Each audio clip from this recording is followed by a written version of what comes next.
हाँ तो बच्चों, आज हम लोग एक नया टॉपिक क्लास 9th का गुरुत्वाकर्षण स्टार्ट करने चल रहे हैं। यहाँ पर अभी तक हम लोग ऑफलाइन प्लेटफॉर्म पे थे, अब अपने प्लेटफॉर्म को ऑनलाइन भी कर रहे हैं, जहाँ पर आपको 9th, 10th, 11th, 12th की फिजिक्स की सारे भी जितने भी चैप्टर्स हैं एक बाई से एक यहाँ पे मिल जाएंगे। तो अभी तक हम लोगों ने पढ़ा था क्या? गति, और उसके बाद हमने क्या पढ़ा? बल तथा गति के नियम। लेकिन अब आज से हम ऑनलाइन प्लेटफॉर्म पर एक नया चैप्टर क्लास 9 का स्टार्ट करने जा रहे हैं, गुरुत्वाकर्षण। गुरुत्वाकर्षण के बारे में अब आज हम लोग पढ़ेंगे और समझेंगे कि गुरुत्वाकर्षण क्या होता है। तो क्या तुम लोग बता सकते हो कि गुरुत्वाकर्षण क्या होता है? अपनी भाषा में कुछ समझ रहे हो कि गुरुत्वाकर्षण क्या होता है? कौन बताना चाहेगा? कुछ बताएगा? देखो, गुरुत्वाकर्षण नाम तो सुना होगा न्यूटन का, सब कोई ने। न्यूटन ने 1686 में जब वो आए तो उन्होंने बताया कि प्रत्येक कण पर, ब्रह्मांड में जितने भी कण पाए जाते हैं, प्रत्येक कणों पर एक बल, एक आकर्षण बल लगता है। कौन सा बल लगता है? सिर्फ आकर्षण बल लगता है। और वो आकर्षण बल क्या करता है? प्रत्येक वस्तुओं को अपनी ओर आकर्षित करता है। तो पृथ्वी जिस बल से किसी वस्तु को अपनी ओर आकर्षित करती है उसे क्या कहते हैं? गुरुत्वाकर्षण बल कहते हैं। ब्रह्मांड में पाई जाने वाली प्रत्येक वस्तुएं, चाहे जो भी हो, छोटे छोटे जीव जंतु भी हो, छोटी छोटी वस्तुएं भी हो, प्रत्येक वस्तुओं पर क्या लगता है? गुरुत्वाकर्षण बल। जैसा कि आप लोगों ने न्यूटन की कहानी तो सुनी ही होगी। उन्होंने, वो छोटे थे, 7 साल के बच्चे थे, पता है ना? वो जब अपने दादाजी के साथ एक बगीचे में गए तो वहां पे उन्होंने देखा कि एक सेब का फल पेड़ से नीचे गिरा। तो उनको लगा कि ये सेब का जो फल है नीचे ही क्यों आया, ऊपर भी जा सकता था। उनके दिमाग में क्वेश्चन पैदा हुआ कि ये नीचे ही क्यों गिरा। तो उनके दिमाग में आया कि ऊपर भी जा सकता था। उनके साथ उनके दादा भी जी थे, तो दादाजी ने उनसे पूछा, अपने दादाजी से पूछे कि ये सेब का फल नीचे क्यों आया। उनके दादाजी उनको डांट दिए, बताया नहीं, डांट दिए। पर उस 7 साल के छोटे से बच्चे के दिमाग में क्वेश्चन पैदा हो गया कि आखिर ये ऐसा क्यों हुआ? ये सेब गिरा तो नीचे ही क्यों गिरा, ऊपर भी तो जा सकता था। तो उसके दादाजी बोले कि तुम शैतान हो, तुम फल को उठाओ, सेब उठाओ, खा लो, और फालतू की बातें न पूछो। तो वो सेब उठा के तो खा लिए, पर उस 7 साल के बच्चे में एक छोटा सा क्वेश्चन, उसके दिमाग में एक छोटा सा क्वेश्चन पैदा हो गया कि ऐसा क्यों ये सेब गिरा तो नीचे ही आया, पैदा हुआ क्वेश्चन। तो उन्होंने फिर उसके बाद धीरे धीरे सर्च किया और सन न्यूटन ने 1686 में आकर एक बल बताया, जो कि पृथ्वी में एक बल पाया जाता है, जिसे क्या बोलते हैं? गुरुत्वाकर्षण बल, जो प्रत्येक वस्तुओं को अपनी ओर आकर्षित करता है ना? जिस वस्तु के कारण आकर्षित करता है उसे गुरुत्वाकर्षण बल कहते हैं। ठीक है, अब जैसे बात हुई है, जैसे एग्जाम्पल के तौर पे हम समझ लेते हैं। जैसे मान लो, ऐसे हम बात कर रहे हैं, जैसे मान लो तुम लोगों ने केमिस्ट्री में, पहले हम केमिस्ट्री की भाषा में ही समझ ले रहे हैं, गुरुत्वाकर्षण के बारे में समझ रहे हैं। जैसे तुम लोग केमिस्ट्री की भाषा में पढ़े होंगे कि नाभिक में क्या होते हैं? इलेक्ट्रॉन और प्रोटॉन पाए जाते हैं नहीं पाए जाते हैं? इलेक्ट्रॉन और प्रोटॉन में क्या होता है? देखो, प्रोटॉन जो होता है हमारा, वो क्या होता है? धनायन होता है कि नहीं होता है? प्रोटॉन हमारा क्या होता है?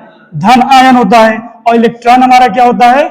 ऋण आयन होता है। तो प्रोटॉन पे धन आवेश होता है और इलेक्ट्रॉन पे ऋण आवेश होता है। तो जैसे हम बात कर रहे हैं N+ पे, नाभिक में क्या होते हैं? केमिस्ट्री की भाषा में नाभिक में क्या होता है? न्यूट्रॉन और प्रोटॉन पे प्लस चार्ज होता है। और इसमें 4 कक्षाएं होती हैं, KLMN की होती है कि नहीं होती हैं?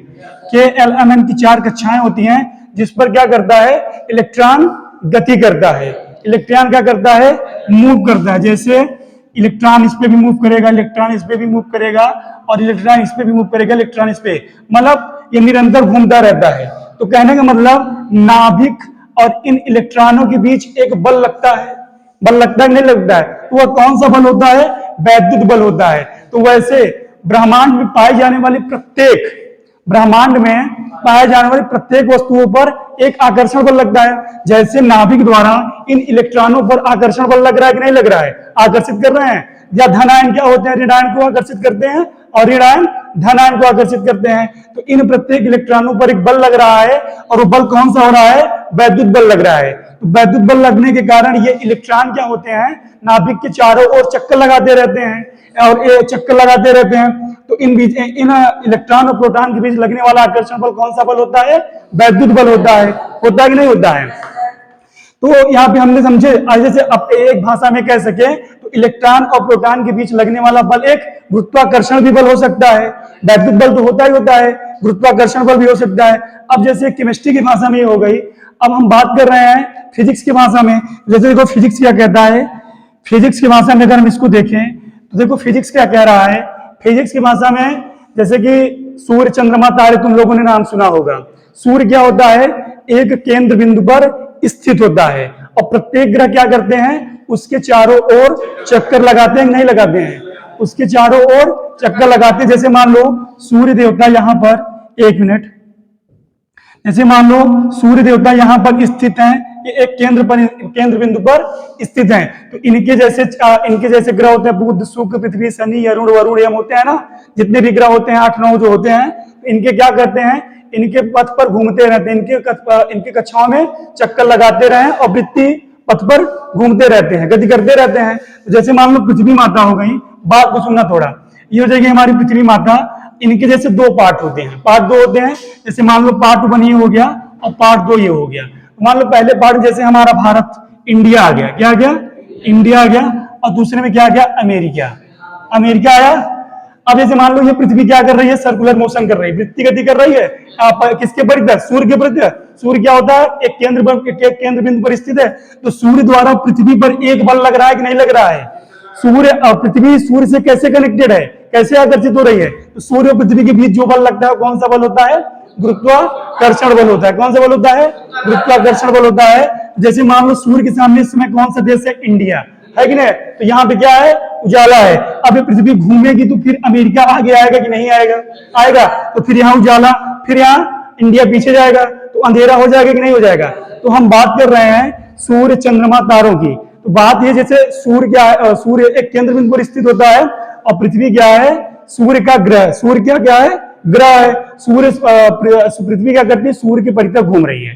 तो ऐसे चंद्रमा भी पृथ्वी के परितः घूमता है, घूमता कि नहीं घूमता है? और चंद्रमा क्या है? पृथ्वी का उपग्रह है। उपग्रह कि नहीं उपग्रह है? तो अगर हम यहाँ बात करें, जैसे मान लें कि हमारी पृथ्वी है, पृथ्वी माता है, ये हमारी क्या है? पृथ्वी माता। जैसे एक मिनट,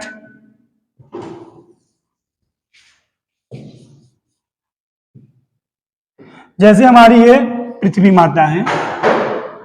अब इनके सोचने वाली एक बात है कि इनके परितः चंद्रमा क्या कर रहा है? घूम रहा है। तो ऐसा तुम लोगों के दिमाग में कभी आया कि चंद्रमा इनकी कक्षा छोड़कर बाहर क्यों नहीं हो जा रहा है? क्यों इनके पीछे घूमे जा रहा है? कुछ तो रीजन होगा, क्यों इनसे चिपका हुआ है, क्यों इनसे आकर्षित है कि नहीं है? सोचने वाली बात है। तो चंद्रमा देखो, चंद्रमा क्या है? पृथ्वी का एक उपग्रह है कि नहीं है? पृथ्वी का एक उपग्रह है, और चंद्रमा और पृथ्वी के बीच क्या लगता है? आकर्षण बल, जिसके कारण गुरुत्वाकर्षण बल, जिसके कारण चंद्रमा क्या है? पृथ्वी से कनेक्टेड है कि नहीं है? कनेक्टेड है। अब जैसे चंद्रमा को हम कहीं से, चंदा मामा को कहीं से हम √2 या 1.414 या 41% की एनर्जी ला के दे दें। क्या करें? 4.14 या 41% की एनर्जी ला के दे दें, तो ये क्या कहेंगे? अपने ऑर्बिट को छोड़ना शुरू कर देंगे, छोड़ करके पलायन कर जाएंगे। क्या करेंगे? पलायन कर जाएंगे। तभी वापस लौटकर अपनी पृथ्वी पर आने वाले नहीं है, या पृथ्वी का चक्कर लगाने वाले नहीं है। मतलब पृथ्वी से आजाद हो जाएंगे, स्वतंत्र हो जाएंगे, तभी पृथ्वी से चिपकेंगे नहीं, पृथ्वी के गुरुत्वाकर्षण बल से बाहर हो जाएंगे। और जैसे ही √2 या 1.14 या 41% की एनर्जी इन्हें मिली, कहीं से भी मिली, कहां से भी मिली, कैसे भी मिल गई, तो ये क्या कर जाएंगे? पलायन वेग में चले जाएंगे, पृथ्वी के गुरुत्वीय त्वरण से बाहर चले जाएंगे और पलायन वेग में चले जाएंगे, ये बाहर हो जाएंगे। तब ये पृथ्वी का चक्कर नहीं लगाएंगे, चक्कर लगाना बंद कर देंगे। क्या कर देंगे? बंद कर देंगे। तो कहने का मतलब अगर इतनी एनर्जी, इतनी छोटी सी एनर्जी इनको लाके कहीं से मिल जाए तो चंद्रमा क्या हो जाएगा? पृथ्वी के पास नहीं आएगा। चंद्रमा और पृथ्वी के मध्य गुरुत्वाकर्षण बल नहीं लगेगा। चंद्रमा क्या करेगा? पृथ्वी से पलायन कर जाएगा और वापस कभी पृथ्वी पर नहीं आएगा। तो न्यूटन चाचा या न्यूटन साहब ने बताया था कि प्रत्येक वस्तु पर क्या लगता है? गुरुत्वाकर्षण बल लगता है। लगता है कि नहीं लगता है? प्रत्येक कण पर गुरुत्वाकर्षण बल लग रहा है अगर वो ब्रह्मांड में है तो। ठीक है, तो इस पर ये समझ में आया। उसके बाद हम समझ लेते हैं न्यूटन ने सार्वत्रिक गुरुत्वाकर्षण का नियम क्या दिया था। सार्वत्रिक गुरुत्वाकर्षण का नियम उन्होंने, न्यूटन के सार्वत्रिक गुरुत्वाकर्षण नियम को हम लोग थोड़ा देख लेते हैं।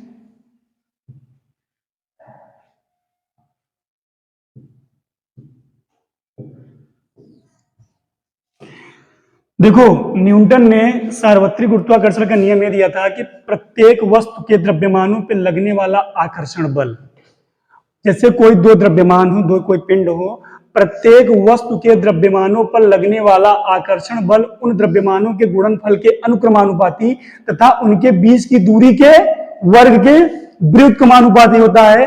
न्यूटन ने कहा था जैसे मान लो m1 द्रव्यमान का कोई एक पिंड है और इससे r दूरी पर m2 द्रव्यमान का कोई एक पिंड है। तो न्यूटन के नियमानुसार, न्यूटन के गुरुत्वाकर्षण के नियम के अनुसार उन्होंने बताया कि ब्रह्मांड में पाई जाने वाली प्रत्येक वस्तुओं पर गुरुत्वाकर्षण बल लगता है। लगता है नहीं लगता है? तो दो पिंड दो m1 और m2, तो इनके बीच एक बल लग रहा होगा, आकर्षण बल, जो बल होगा गुरुत्वाकर्षण का बल। तो इन पे जो लगने वाला बल होगा वो कौन सा बल होगा? गुरुत्वाकर्षण बल। और इनके बीच की दूरी क्या हो जाएगी? r हो जाएगी। इनके बीच की दूरी क्या हो जाएगी? r। तो इन्होंने कहा कि प्रत्येक वस्तु के द्रव्यमानों पर लगने वाला आकर्षण या प्रतिकर्षण बल उन द्रव्यमानों के गुणनफल के क्या होता है? अनुक्रमानुपाती होता है। क्या होता है? अनुक्रमानुपाती होता है तथा उनके बीच की दूरी के वर्ग के व्युत्क्रमानुपाती होता है। ध्यान से सुनना, उन्होंने कहा किसी वस्तु, किसी पदार्थ के द्रव्यमानों पर लगने वाला द्रव्यमान m1 और m2, कोई पदार्थ है, अगर किसी वस्तु का द्रव्यमान है तो पदार्थ है ना। अगर किसी वस्तु, किन्हीं वस्तु के द्रव्यमानों पर लगने वाला आकर्षण बल, क्या लग रहा है? आकर्षण बल उन द्रव्यमानों के गुणनफल के अनुक्रमानुपाती। ये किसका साइन है? अनुक्रमानुपाती का, है ना। और तथा उनके बीच की दूरी के वर्ग के व्युत्क्रमानुपाती होता है। ये भी साइन किसका है? व्युत्क्रमानुपाती का होता है। फिर सुनना, इसको ले लें हम समीकरण 1 व 2 से। ठीक है, तो देखो इसका लेफ्ट हैंड साइड बराबर है तो इसका हम राइट हैंड साइड भी बराबर कर सकते हैं। तो F is equal to m1 m2, F is directly proportional to m1 m2 upon r square हो जाएगा। अब इस प्रोपोर्शनली को, इस अनुक्रमानुपाती के संबंध को, इसको हटाने के लिए हम एक कांस्टेंट वैल्यू, एक नियतांक लाते हैं। तो नियतांक हमारा यहाँ पे क्या होगा? Capital G। क्या हो जाएगा? यही है सार्वत्रिक गुरुत्वाकर्षण नियतांक। क्या है? सार्वत्रिक गुरुत्वाकर्षण नियतांक m1 m2 अपॉन r का होल स्क्वायर। ठीक है, अब इस G की वैल्यू जो होती है ये फिक्स होती है। क्या है? जहां लिखेंगे, जहां G बराबर एक क्या है? नियतांक है। ठीक है, क्या है? एक नियतांक है। तो एक क्या होता है? नियतांक। तो G बराबर क्या हो जाएगा? G कांस्टेंट वैल्यू होती है। जो G की वैल्यू होती है 6.67 इंटू 10 टू द पावर -11। ठीक है, न्यूटन मीटर स्क्वायर प्रति किलोग्राम। न्यूटन मीटर स्क्वायर प्रति किलोग्राम स्क्वायर, इसको लिख सकते हैं हम। ठीक है, ये कैपिटल G की वैल्यू है। तो न्यूटन का कौन सा? अब देखो, बात कहने का मतलब, जैसे इसमें हम कुछ कंडीशन पढ़ रहे हैं। अभी हम क्या पढ़े? न्यूटन का सार्वत्रिक गुरुत्वाकर्षण F is equal to G m1 m2 upon r square, यही पढ़ा ना। न्यूटन के सार्वत्रिक गुरुत्वाकर्षण हमने यही पढ़ा। देखो इसमें जो F का रिलेशन है m1 के साथ कैसा है? अनुक्रमानुपाती है। कहने का मतलब अगर किसी वस्तु का द्रव्यमान बढ़ेगा तो उसका बल क्या होगा? बढ़ेगा ना, बढ़ेगा, क्योंकि समानुपाती संबंध है। तो अगर F बढ़ेगा, बल बढ़ेगा, तो क्या हो जाएगा? द्रव्यमान भी बढ़ेगा। द्रव्यमान बढ़ेगा तो क्या होगा? बल भी बढ़ेगा कि नहीं बढ़ेगा? बढ़ेगा। और अगर देखो दूसरा F is indirectly proportional to 1 upon r square, व्युत्क्रमानुपाती का संबंध है। अगर किसी वस्तु में किसी वस्तु के द्रव्यमानों के बीच की जो दूरी होती है, अगर उस दूरी को बढ़ाओगे तो उसमें बल कम होगा कि नहीं होगा? क्योंकि देखो उल्टा संबंध है, विद्युत्क्रमानुपाती संबंध है। अगर दूरी घटेगी तो बल क्या हो जाएगा? बढ़ेगा कि नहीं बढ़ेगा? दूरी घटेगी तो बल बढ़ेगा। एफ का मान क्या होगा? एफ का मान क्या हो जाएगा? बढ़ेगा ना। एफ क्या हो जाएगा? बढ़ेगा। एफ क्या हो जाएगा? फोर्स बढ़ेगा। और आर ज्यादा होगा, दूरी क्या हो जाएगी? अगर ज्यादा हो जाएगी तो एफ का मान क्या हो जाएगा? एफ क्या होगा? घटेगा कि नहीं घटेगा? घटेगा। तो यही है क्या? न्यूटन के सार्वत्रिक गुरुत्वाकर्षण का नियम। समझ में आया?